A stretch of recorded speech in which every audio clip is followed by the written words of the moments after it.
Luke 18:10-13.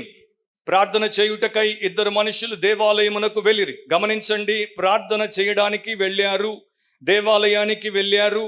వారిలో 2 categories ఉన్నారు. ఒకడు పరిసయుడు, ఒకరు సుంకరి. సో యేసుప్రభు చెప్తున్నాడు, పరిసయుడు దేవాలయంలో నిలబడ్డాడు, ప్రార్థన చేస్తున్నాడు. ఏమంటున్నాడు? దేవా, నేను చోర్లను, అన్యాయస్తులను, వ్యభిచారులనైన ఇతర మనుషుల వలనైనను ఈ సుంకరి వలనైనను ఉండనందుకు నీకు కృతజ్ఞతాస్తుతులు చెల్లించుచున్నాను.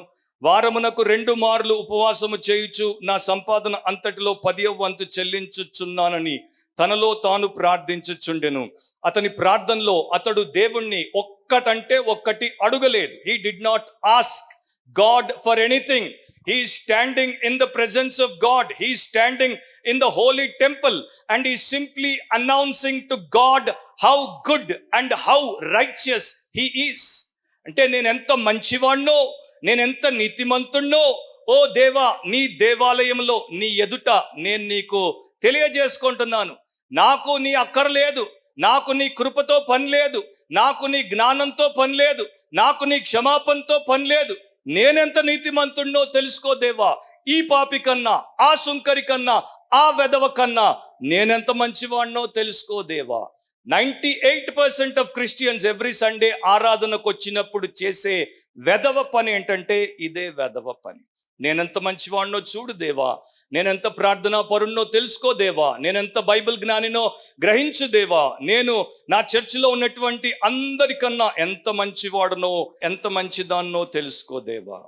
ఆ వ్యక్తి కన్నా దారుణమైనటువంటి వ్యక్తి దేవుడి దృష్టిలో మరొకడు లేడు. అందుకనే ప్రభు అంటాడు, సుంకరి ఈ డైలాగులన్నీ కొట్టలేదు. సుంకరి దూరంగా నిలబడ్డాడు, ఆకాశం వైపు కన్నులెత్తాడు.